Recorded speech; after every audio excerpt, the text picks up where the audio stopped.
Hello everyone, welcome back to the Python series, and today we're gonna be exploring strings in Python.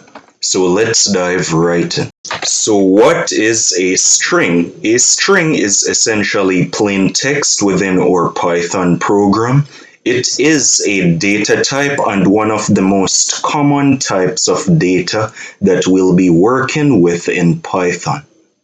So let's start by printing out a string. So let's type print, and then inside of these parentheses we can put whatever string we want to print out. So to create a string we use quotation marks, open and close, and inside of these quotation marks we can put whatever plain text or text we want our string to have. So let's say hello Python, and now when we save our program with Ctrl S or Command S on Mac, and then we run our Python file, you'll see we get Hello Python printed onto the screen. And that is how you print out a string. Now guys, a thing about strings is that they can be created using either double quotes or single quotes. It doesn't matter which quotation mark. So we can change this from double quotes to single quotes. So we can surround hello Python with single quotes, and then we save our code and then we run it. And you'll see we still get hello Python onto the screen. Now guys, in addition to just printing out strings directly onto the screen, we can also store strings inside of variables. This is really useful because it allows us to reuse that value or string without typing it every single time. So let's go above our print statement. So we'll press enter on our keyboard and then we'll go up above our print statement. And let's create a variable. We'll call it greeting. And we'll set it equal to our string, hello Python. And now let's replace this string within our print statement with our variable called greeting. And now if we run our Python code, you'll realize we still get hello Python printed onto the screen. And that is how we store strings inside of variables, guys. Another cool thing we can do with strings is combine or append another string onto it. So right here where we're printing out our greeting variable, guys, we can come right here and we can say plus, and then we could create another string. Let's let it say what's up, question mark. And now we can save our Python file with Ctrl S, and then we can run it, and you'll see it says hello Python what's up. So we just combined those two strings together.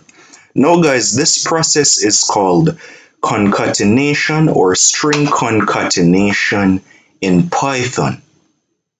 Now guys, we can also combine or concatenate multiple strings together. So right here we could also concatenate another string. So we could go right here and we could say plus, and let's say how are you question mark. And now we can save our Python file, Ctrl S, then we run it and you'll see it says hello Python what's up, how are you? So we just combined multiple strings together, guys. Now, if you notice, we're doing this combining inside of our print statement. We could actually do the concatenation or combining inside of our greeting variable as well.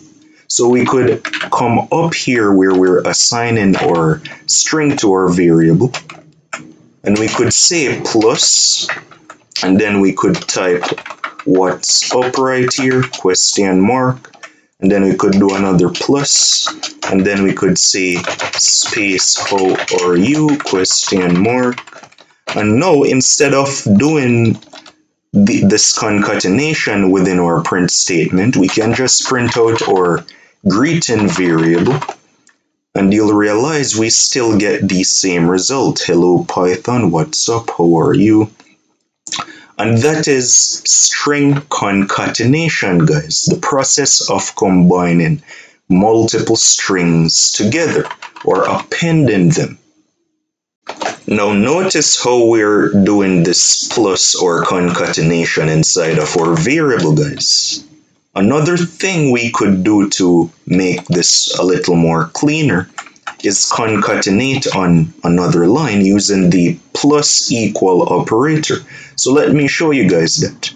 So I'm just gonna delete all of these concatenations right here, and I'm just gonna go on a new line, and we could actually type greeting, and we could say plus equal, and then we could type space what's up question mark space, and then we could go on another line and we could say greeting plus equal, and we could say how are you question mark. And you'll realize when we save our file and then we run it, we'll get hello Python, what's up, how are you?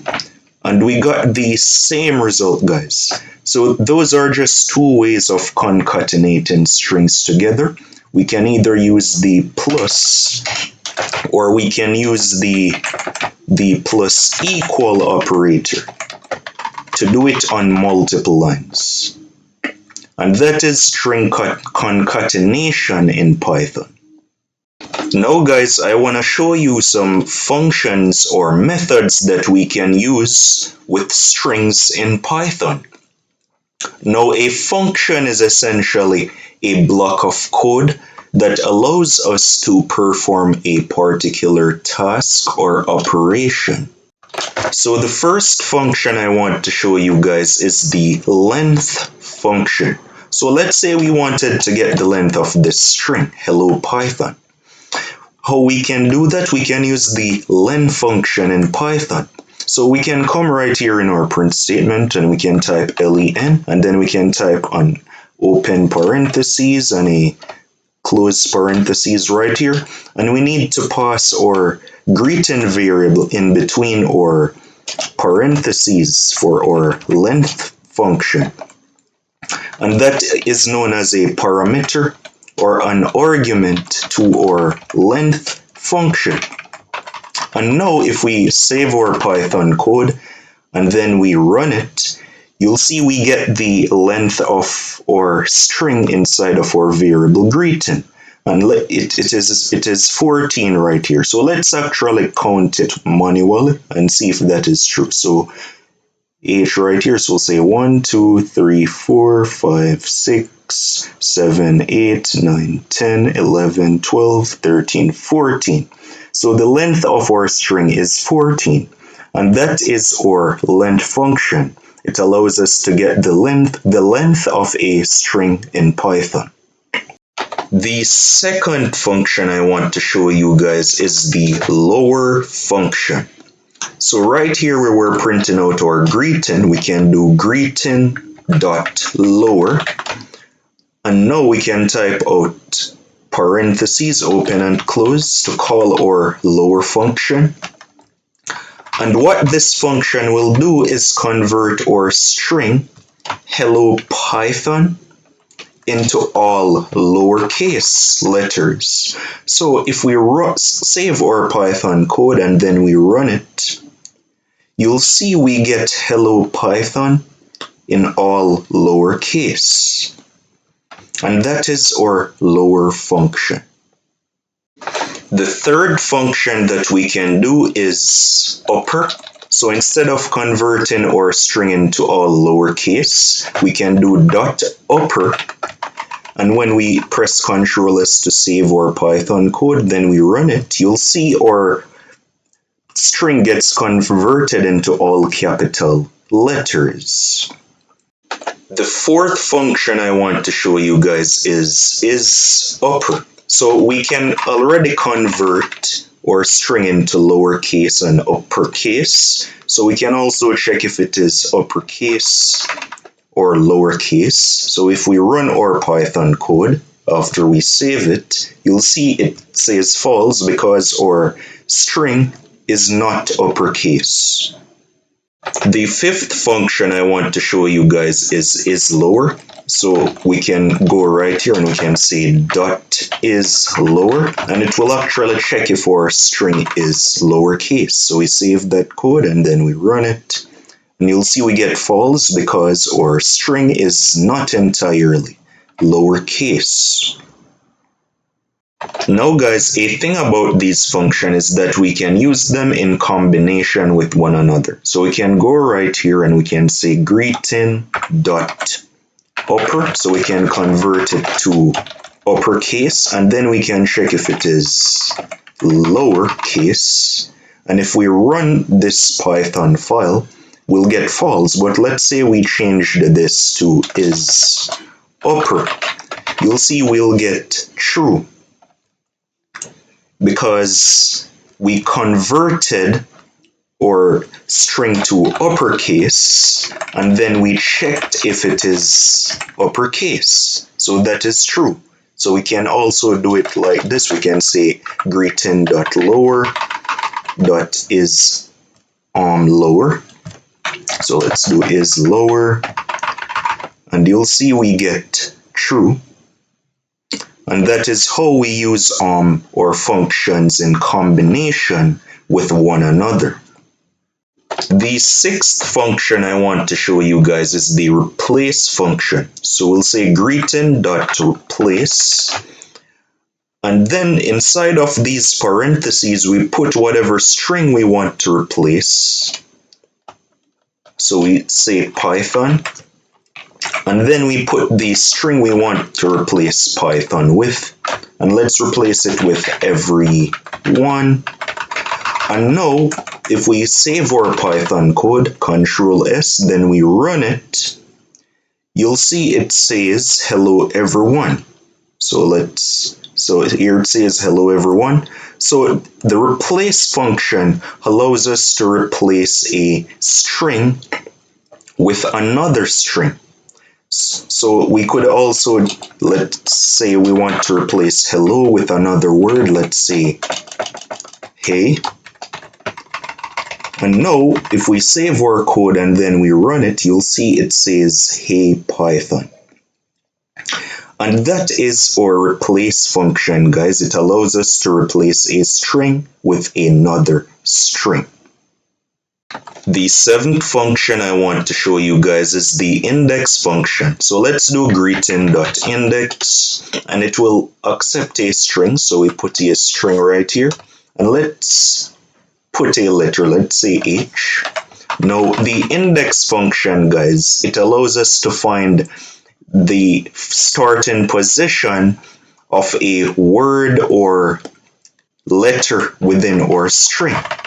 So if we run our code, you'll see we get 0 for the position of the letter H within our string.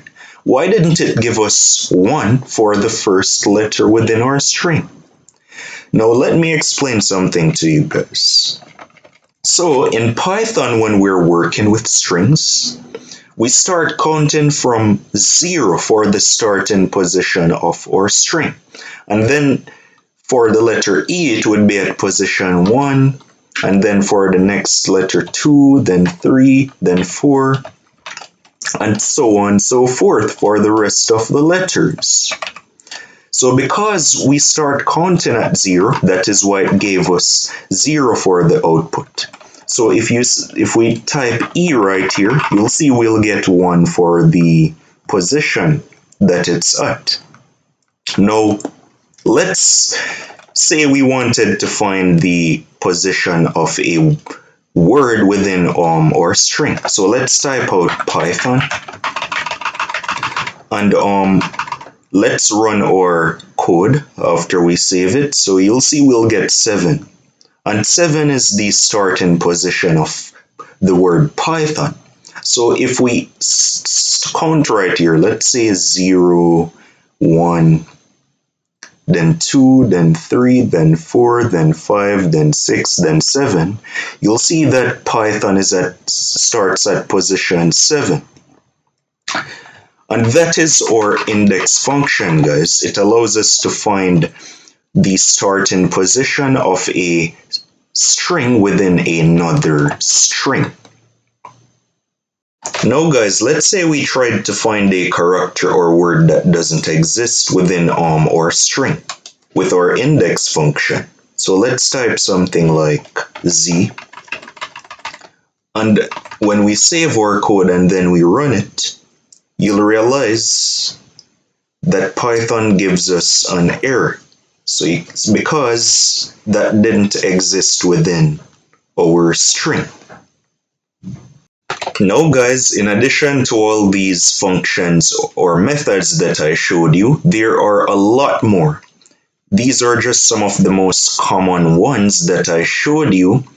You can literally just go on the internet and type in Python strings, and you'll find a whole bunch of methods that we can use with strings. Now guys, another thing I want to show you is that we can actually get individual characters inside of strings by using their positions. So right here where we have our greeting, we can actually come right here and we can type out these square brackets, open and close. And in between them, we can type out the position of an individual character that we want to get. So let's say we wanted to get the first character, H. We could actually type 0 right here. And if we save our Python code with Ctrl S, then we run it, you'll see we'll get H printed onto the screen.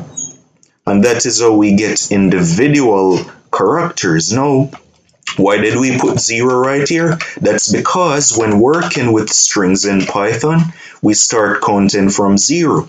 So the first letter would be 0, and then the next letter would be 1, then 2, then 3, then 4, and so on for the rest of the letters. Now, the number that we pass in between these squared brackets, guys, is called an index or index position. And that is just the position of the letter that we want to get within our string. Now, let's say we wanted to get the letter E within our string. We simply just type 1 because E is at 0, 1. So now if we rerun our Python code after saving it, you'll see we'll get E right there. Let's say we wanted to get P. We start counting from 0, so we say 0, 1, and then we say 2, then 3, then 4, then 5, then 6, then 7. And P is at index position 7, so we simply go in between these angle brackets and we say 7. And now when we save our Python code with Ctrl S, then we run it, you'll see we'll get capital P. And that is indexing in Python, guys. Now guys, let's say we tried to access an index that was out of range for the length of our string, which is 14. So let's say 14 right here. When we run our Python code, you'll realize we'll get an error. Why is that? It says our index is out of range. And let's see why is that. So notice we start counting from 0 for each character. So H is 0, E is 1, 2, 3, 4, 5, 6, 7, 8, 9, 10, 11, 12, 13.